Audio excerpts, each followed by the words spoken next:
Okay, let's get started. Oh my gosh, the first time I went on TV, I was so nervous. On camera, I'm like myself. For me, that's why you've been so successful and so brilliant at what you do. So I think we should get cracking with your rural life. I love to go and just lie out in the middle of the woods and just take it all in.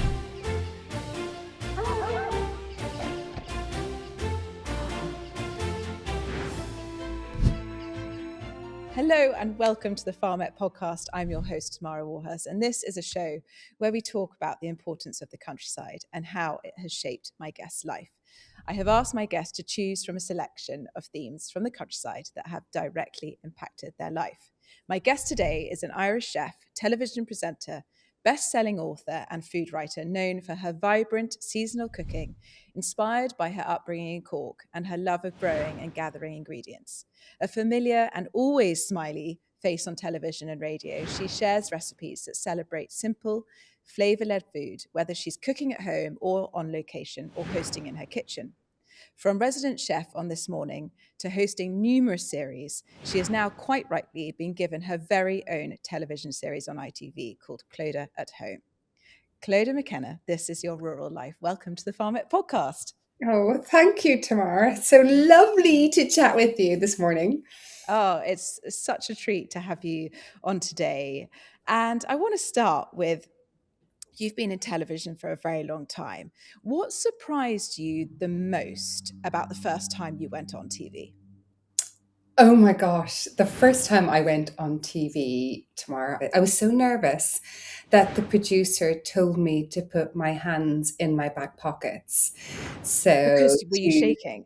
I was shaking and just to calm my nerves. So that was the first thing, just about getting used to the kind of unnormal situation, because there's nothing about it that's normal or Yeah. natural. You're speaking down to, a black hole. And then, just over the years, that was like, 26 years ago when I first did my first TV. And then over the years, you get to really, I guess, kind of harness and picture and make a realness for yourself, or at least I have. Yeah. So, I've been so lucky to have really big experience. I used to cook live on the Today Show in America, which is one of the biggest morning shows in the world, where the viewership was like 15 to 20 million, live. Oh And my that was God. a It must be really such a strange feeling knowing that there's all those people out there but not there. It, it must just be such a weird feeling.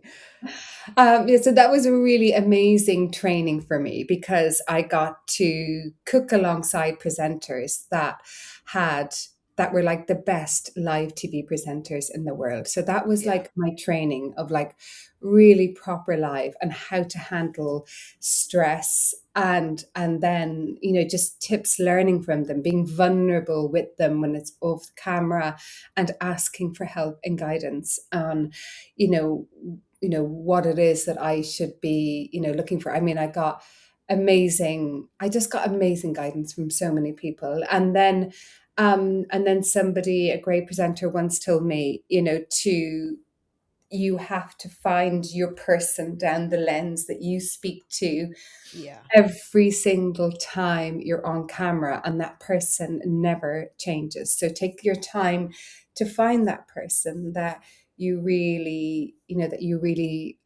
want to cheer up, that you Yeah. want to engage, that you want to kind of, show up for. And so that's what I did. And I found my person. And I won't tell you who the person is, Yeah. doesn't exist, but she exists for me. She's a made up person. Yeah. But feel a real responsibility to show up for her every time I'm doing live, which is every week now on This Morning for the past 6 years. And what I remember, my boss, Martin Fritzl, who was the late boss of This Morning, and when he gave me my first contract 6 years ago, he said to me, all I ask of you is that when you walk in the doors of the studio, that you give yourself a little check and understand that you are walking in and you're going into the living room of millions of people around the country, and to never lose sight of that. So on camera, I'm like myself. I be Yeah. as natural as I can, because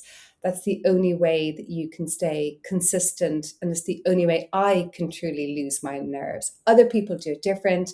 They become a slightly different persona, and that Yeah. cools their nerves. For me, it's about being Clodagh, who's at home with her husband, with her, Yeah. my Yeah. family, my garden. That's the same person that you Exactly. Well, see. that's what draws people into you. That's obviously, for me, that's why you've been so successful and so brilliant at what you do, because you Okay. do feel like I'm your friend, even though we've Oh. only just met. You give off that incredibly warm um, personality that you just so smiley, and yeah, Oh, I that's think really great. And I feel it back as well. So I never now look at the camera as being a dark space. I look at it with, all these people watching, and I meet them on the street. If I walk up the King's Road in London, people stop me constantly and tell me stories about their recipes, or how, when they weren't feeling down, when they were feeling down and they yeah, were at home, they turned on the television and I was there, and I helped them through a spot. Funny enough, with cooking for somebody warms somebody. So I like to be able to absolutely, do that on camera, and yeah, to make people feel like I'm there with them. So I get it back in bundles, and that really also helps me be better, because I really I take in all that positivity from people, and that makes me better anytime yeah, because we all have lives outside of work. It could be something that, you know, uh, a member of the family isn't feeling great, or you're having a stressful time at other work. But when I go on camera, I've just got to park all of that, and just stop it yeah. mentally, clean my mind, which I do at meditation, because I meditate every day, and then I meditate extra when I'm doing live TV, and I allow myself to clear myself of any hard things that I have to deal with when Yeah, I and just be walk out the door. totally present in Yeah, that moment. yeah, Yeah. as much as I can. As much as I can, as much as you can, when there's lots of cameras and people talking down your ear to tell you you've got 1 minute left, and I'm like, I really need like 15 minutes to finish the dish, but I I need to do was going to it. say, have you had any moments where you've thought, oh my God, I'm not going to finish this in time? Help. Do you know what? Maybe my biggest learning curve actually was when I was on the Today Show 15 years ago, and they'd given me 9 minutes to do quite a complicated dish, and there was quite a lot of spaces as well that I had to walk to get onto the next part of the dish and everything. Yeah. And then all of a sudden, because it's the biggest news morning channel in the world, um, when big news moments come in, and they're much Ah. more important than the pasta that I'm cooking, you get cut right down. And I was in the middle. I just started. It was all going nice and smooth. And then all of a sudden they've got, we're so sorry, Clodagh, but you're going to have to finish up this dish in 1 minute. And I had just started on the Today Show then. And I remember thinking, okay, just keep calm, keep calm. And you've just got to recalculate everything in your head really fast. And I did it. I managed to do it in 1 minute. And I finished, and I literally got a round of applause from the studio, because they literally went on to, they're all in different rooms. So the kitchen Yeah. is in a different level to where the news spot is. And so I had all my own cameramen. They gave me a round of applause. And literally the producer came around to me afterwards and was like, I I don't know how you did that. want to book all your next dates now. And they were like, that Oh, was incredible. And awesome. actually, it was such a great learning curve, because it really gave me the confidence that actually I am able to, I think it's because I've trained as a cookery teacher. I've had restaurants, so I can deal with the stress of that. I Yeah. know how to cook a dish really fast if I need to, but I have the teaching. I've taught for so long as well, that I know how to, I think, teach in a fast manner, using both the skill sets of being in a restaurant Yeah. and having to deal with 100 orders coming in at once and calming. I'm really good at chaos situations. I was And going that's to say, like, yeah, pressurized chaos yeah, situations. I Sounds work like you just better. nail it. Exactly. The better, like a couple of weeks ago, I did an episode on This Morning. I was literally inside in the makeup room and it was 25 past 9. We go live at 10. Yeah. And the floor manager came running in and was like, he's so calm, he's fabulous. And he grabbed my hand and he said, I need to take her. And they're like, she's not finished her makeup. And he goes, that's okay. I need to take her. And he took me and I was like, oh my God, am I in trouble? Did I do something wrong? And he was literally walking me down the corridor and he goes, now, lovely. Um, there's been a fire over in GB, Good Morning Britain, and we are going live in about a minute and a half. And we've got a half an hour to fill with no content. So I need you in situ. And by the time now, yeah, we've a minute left now. So we're going to go live in a minute. And he brought me into studio doors. Literally, they threw on all my pieces and my ear thingy, all the popped me into the thing. And I was like, ding. And I was like, camera live, or going on the show. All of a sudden, we're live to like over 3 million people. Oh And my I God. was like, and in that situation, those situations, I become the best version of my television. So I Yeah. was like looking around, there was a bowl of lemons. I was like, brilliant. I can do my lemon board cleaning trick. And then I can show people how to do, make them into cups. I can talk about them, how they descale your kettle. I'm like, I am all set. I had nobody to talk to because they But were this all is all going on in your head. my head. Yeah. So then Yeah. Kat and Ben threw over to me and going, what have you got going on today? And I was like, well, I have a delicious recipe I'm cooking along, but I have the most amazing lemon tips. So let me show you. And I literally took 10 minutes afterwards and I went outside and I got like this immediately, this WhatsApps from our boss, which I never get, going, oh my God, I owe You you saved big us. time. That Yeah. was You brilliant. And saved so I us. work well under pressure, I guess. So you have to, live isn't for everybody. And some Yeah. people are so much better and so much better than me on pre-recording. Um, and I thrive on live. Yeah. Yeah. Yeah. That is just so awesome. If you could, and you've got so many delicious meals, all your cookbooks over the years, but if you could have a last meal, in my family, it sounds a bit savage, but we call it the death row meal. What would your last meal be? What would my last meal be? It would definitely start with oysters from Carlingford in Ireland, quite Pacific. Okay. Only want them with Are just a they lemon. quite small? Are they quite small, or are No, they they're those rock huge? oysters. Okay, they're biggies. But they really taste of the sea. And I've been there and I've been out foraging oysters in the sea there. And the water is so clean. They have fantastic tides. They've got great seaweed. And it's the tides are amazing there. And the water is just so clean. And Yeah. so I visualize it and the taste of the sea. It's amazing. And a lot of the small little ones you get from France, etc., are beautiful, but you don't get that feeling of I've just had a swim in the sea. And Yeah. Carlingford oysters, when I've had like six, I feel like I'm just coming out of the Yeah. sea after a swim. So those, and then I would have rosso prawns from Sicily. Uh, Yum. this is the dream. I mean, I don't want food to fly all over the place for me because I quite like everything, you know, area. But if But this this is is the dream. This is the yeah, this is dream. a So you dream. can have it fly in from all different places.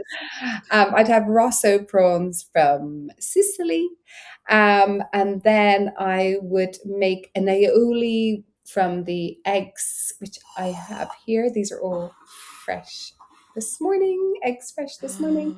All ready Yum. to breed. So I'd make some aioli to have with my eggies from our girls.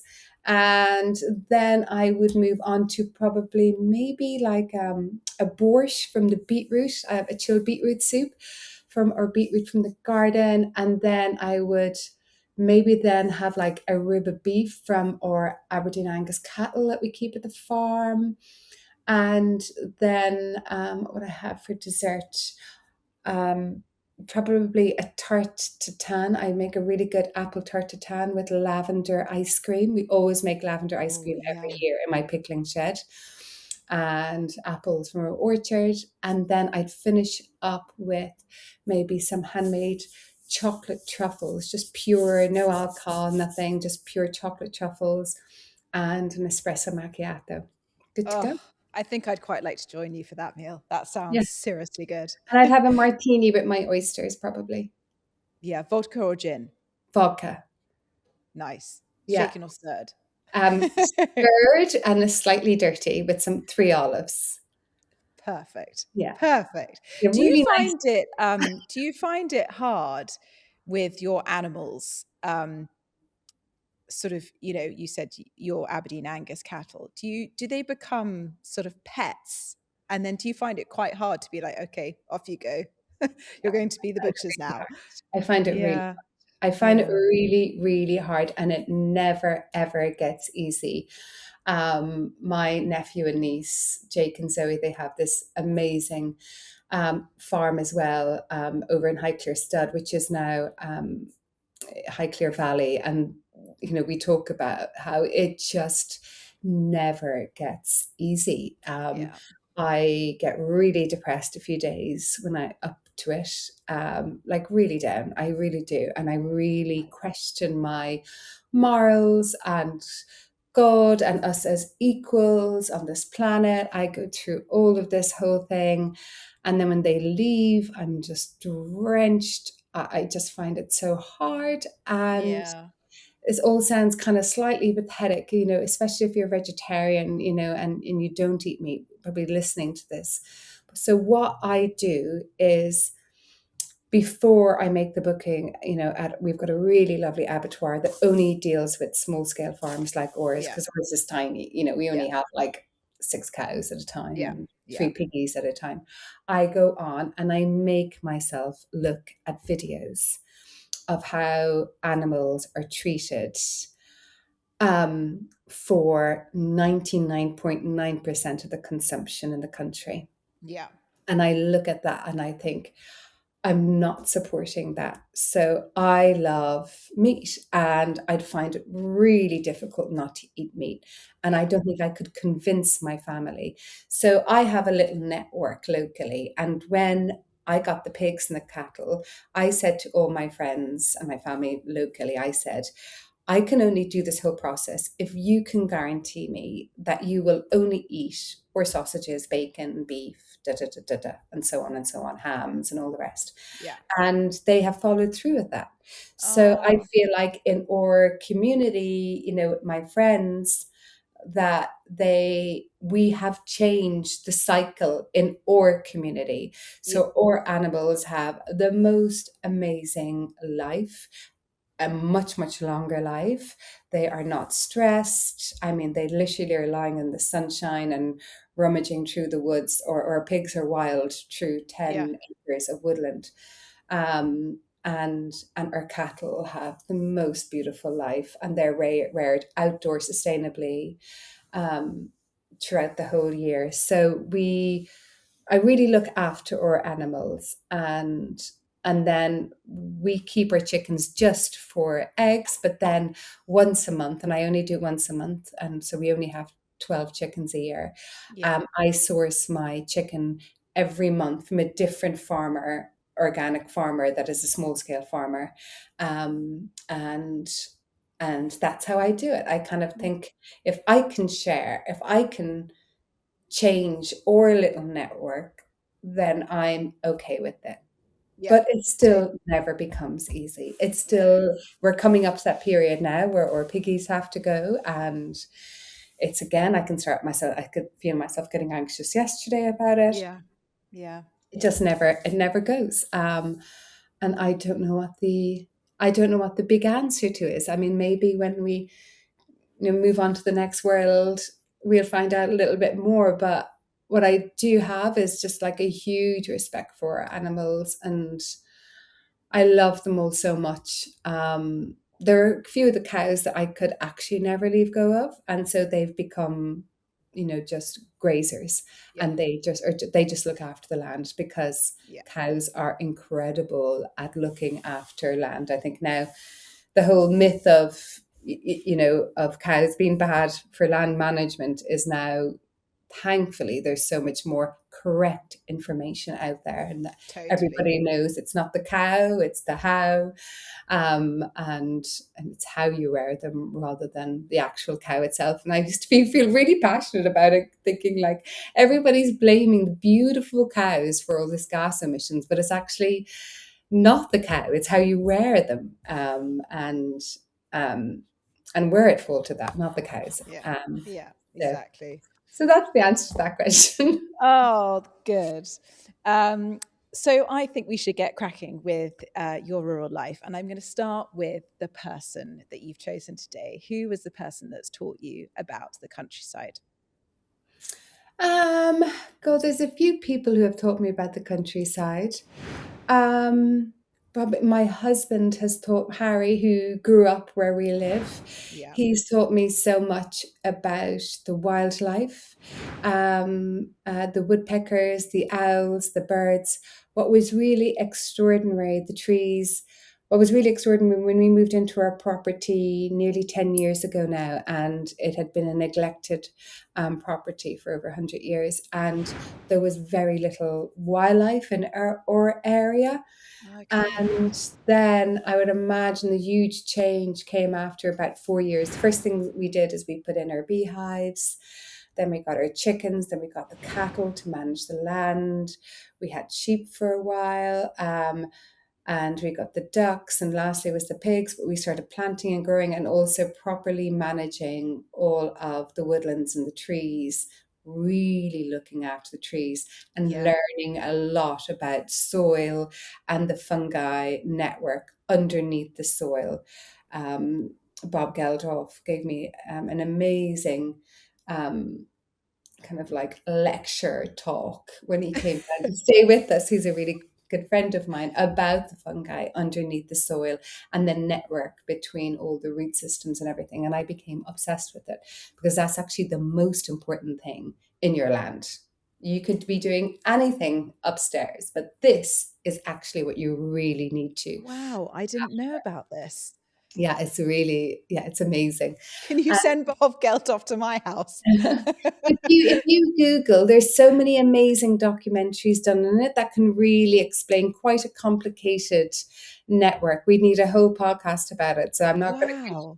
You could Yeah. Google you'll say that the fungi and tree root system network Yeah. underneath the soil. And so, for example, if there's a tree here and a tree here, and this tree isn't getting any water and is feeling poorly, it sends out signals underneath through this web network, which is a really complex web network underneath. And it'll send, which will shoot, it's not the roots, it comes from the roots, but then it shoots off into a different network, and it sends signals that it needs water. So it has its own language. And then Wow. that thing will make sure it's putting back water, or um, it might need it to grow this way instead of that way because it's blocking its shade. It will send signals. Yeah. It's really so extraordinary. But so it was, I guess there was quite a few people that taught me different things about that. And it was, together. But the most important actually was hearing it from my husband Harry, who'd grown up there, and so all his childhood and everything had been about Yeah. spotting the birds. And so after about like 4 years of really, Managing. It's really, actually land management, isn't it? That yeah, everyone thinks, oh, let everything go wild. But actually, if you do that, the human management can promote it and help it, thrive so much, can't it? yeah, absolutely. I think in Yeah. our ecosystem, because of or the ecosystem that we live in, we do have to help. I Yes. think if it was like 300 years ago, Yeah, exactly. the trees would manage fine on their own, but when they're planted as well, you have to manage that planting and replanting because of all the offsprings, etc. But I think it was then after intensely starting our farm and doing renovating everything and getting all of our animals in place and the beehives and starting to growing and restoring the walled garden and getting vegetables growing and getting planting wild meadows going and everything. It was then when all of a sudden the wildlife started coming back. It was so extraordinary. I remember so specifically. It was about 5 years ago, and going around in the evening, which we always walk the property Yeah. in the evening, just for about a half an hour, just to kind of spot check anything or see if the animals are okay and everything. And remember it so clearly. All of a sudden, I stopped and I said to Harry, I was like, "Oh my God, it's happened! We now have a full circle. Can you hear?" And we just stopped and hear the sounds. And now every night we hear owls, we hear the woodpeckers, all these birds that come back every Yeah. year. A man that works with us, he was so excited this morning because he had seen a bird that we call Brendan, who is a really beautiful buzzard who comes back every spring and stays with us Oh, until the end of autumn wow. and arrive back, in big flight. I Yeah. mean, it really is so extraordinary when all of a sudden you see them coming back again. It's And amazing. yeah, all of that. And also all the wildflowers growing in our fields because of the cattle, Yeah. wild irises and Yeah. everything that had never been there before, butterflies. Yeah, that is so exciting. And that was definitely Harry that made me look up and see all of that. Yeah. So if there was a place, obviously your home sounds like the total dream, but if there was a place that is really quite meaningful to you and is a part of who you are, would that be home? Or would it Yeah, be sort of where you were brought up or it would be a mix. Oh God, it's so hard. It's both because I definitely have two homes in my heart now. yeah, Probably Broadspear so in my heart, which is our little farm, is because built it, we you made it. it. Yeah. Yeah, we created it. And for that, it would be in the middle of our woods where I love to go and just lie out in the middle of the woods and just take it all in. But then equally, I grew up on the sea in Ireland. So being on the coast in Cork and going in for a swim into the Atlantic Ocean, my mother used to call champagne air. Um, there is Champagne air. nothing like Oh, that for me. that's That is the child in me. So yeah. that's the child, and Broadspear is the mature Clodagh, I Yeah. think. Do you get to go back to Ireland quite a bit? Yeah, I'm going back on Saturday. I go back about once a month. Oh, so cool. So Yeah. cool. I actually went there last summer. And we flew into Cork and then drove all the way down around the south coast, up to the west coast and then back across and then back out again. And Oh, sadly, I didn't have a huge amount of time. It was all quite rushed because it was only 2 days. But I am desperate to go back. Desperate. oh So yes, I'll you have to get some patches to go, places to go and see, on your do. recommendation. Um, your you talk about this place in Ireland and your home. Is there a particular smell or a sound that sort of ignites memories or emotions that either do you miss it or something that you would hear and suddenly think, oh my goodness, that's taken me back to that part of my life? Yeah, definitely. It would be the crashing of waves at night, and the smell of the seaweed. Um, that's beautiful, fresh smell of seaweed, salty seaweed. They'd be my Yeah. scents and my that I crave. That Yeah. If you could bottle a smell, would that be it? would be it. Yeah, Yeah. that would be it. I mean, I do seaweed baths at home. You can Do get you? the little they're little bunches of dried seaweed in a net Okay. bag, and you just Yeah. pop it into your bath. They sell them in Ireland, and you can buy them, and they'll. Do you do cold baths or hot baths? No, I do a hot bath. I need a Okay. warm. I do cold baths on my face, But I love a hot bath. We have a hot bath every night at about Yeah, 6 I'm the same. o'clock. I'm the same. I Uh, cannot live without a hot bath. I know, hot bath, and then your pajamas. Yeah, and you've reset. That's it. You can then, Yeah, end I of the feel like it's day, the end of nothing. my work day. Bye bye work. Exactly. Exactly. Um, if there was an animal that has sort of shaped your rural story, um, or had an impact on you, what animal would that be and why is it so special? It would be oh God, that's hard. It would either be the chickens or the cattle. Um, I mean, the chickens, I just adore them. I just adore them. But what I really love, and I really are definitely our cattle. They're so majestic, and they they really manage the land for us. I sometimes also feel, I mean, it's definitely rose tinted glasses. I know any farmers probably listening will go like, "Oh my God, who's this girl?" But I look at them as like our protectors, Yeah. and they're just so big and majestic and beautiful and big and powerful, but also so gentle. When I walk down to the fence and they'll walk up to meet me, and they'll be licking my arm, and I know Yeah. They there's sort something of in their float, don't eyes. they? They sort of float about. They're very sort of Yeah, calming. yeah. So much. I mean, they manage like 70% of our land. Yeah, well, exactly. Do you live on a stud, a horse stud? No, my No. niece and nephew live on the stud farm, and then Yeah. we are at the other side. We're about 10 minutes from them. On the other side of the park that we all Yeah. live in together. Yeah. Yeah.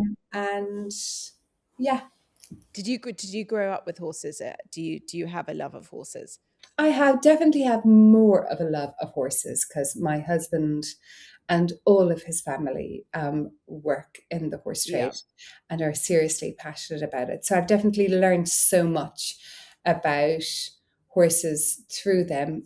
When you grew up in Ireland, one of the first things you learned how to do was ride, but it was very, very different situation to here and people going to pony clubs. There was none Yeah. of that. Yeah. From my growing up, it was more Rough and ready, just get on and off you go. if somebody has like a nice horse, you know, I wouldn't call it rough and ready. I would call it much more of a natural way Yes. to ride horses, and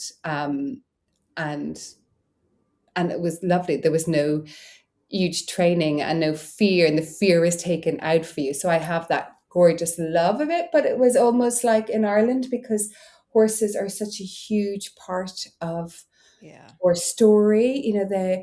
The best breeders and Exactly. everything are in Ireland, so it's a huge part of the story in Ireland that it is like second language a lot of the time. Yeah. Yeah. You don't you It's often you wouldn't meet an Irish person who hasn't got a connection to a horse or a story of a horse. Yeah, yeah, Um, exactly. Whereas yeah. here it's more not it's not for not everybody has that connection Yeah. here like in Yeah. Ireland. Yeah. Exactly. If we're going to finish the podcast, and I just want to say thank you so much for taking this time to speak today. But if there was one thing from rural life that you could take forward into the rest of your life, Yeah, what would that be? a tree. A tree. A tree. It would Yeah. probably and it would be um the cedar trees that Harry's great great great grandfather brought back as saplings from the Lebanon, Oh, wow. and so they were probably like 5 foot tall when they came from the Lebanon, and now they are over 300 years old, and um, we have one out in the middle of one of our big fields, and all the landscape was designed by Capability Brown. Um, and she was a very famous landscape designer. Yes. Yeah. And the idea of somebody going to so much trouble to get these saplings from the Lebanon and planting them, but not planting them for their generation, they're planting Yeah. it for future generations. Yeah. And that has really taught me so much about planting and planning and being a custodian or a caretaker. And I always feel that with my little part of or little plot, Yeah. that we are caretakers and custodians. I hate the word own because I think Yeah. you should own it. You don't own it. It's like you're there to do your best while you're there. Whilst you're there. Exactly. Do Yeah. not bring in your ego to it. It's Yeah. all about this is the beauty. You're just helping it and managing it. Yeah. But it would be one of those trees because that has taught me. So every time I look at it, it reminds me that I'm a caretaker. Yeah. Um, How big are those trees now? almost just huge, Yeah. like huge, and the shape of them. And I look at it and I think, oh my God, what it's witnessed. It has Yeah, witnessed exactly. so much. Some, Harry's family going by in carts, or, Yeah. whoever's working on the fields then, or, it's witnessed so much. Nature has an incredible way of making us humans feel a little bit insignificant, doesn't Yeah. it? Yeah. It's sort of, it's like, oh God, we really are just here for this amount of time. And these trees, to see 300 years worth of life, it is quite remarkable. It is.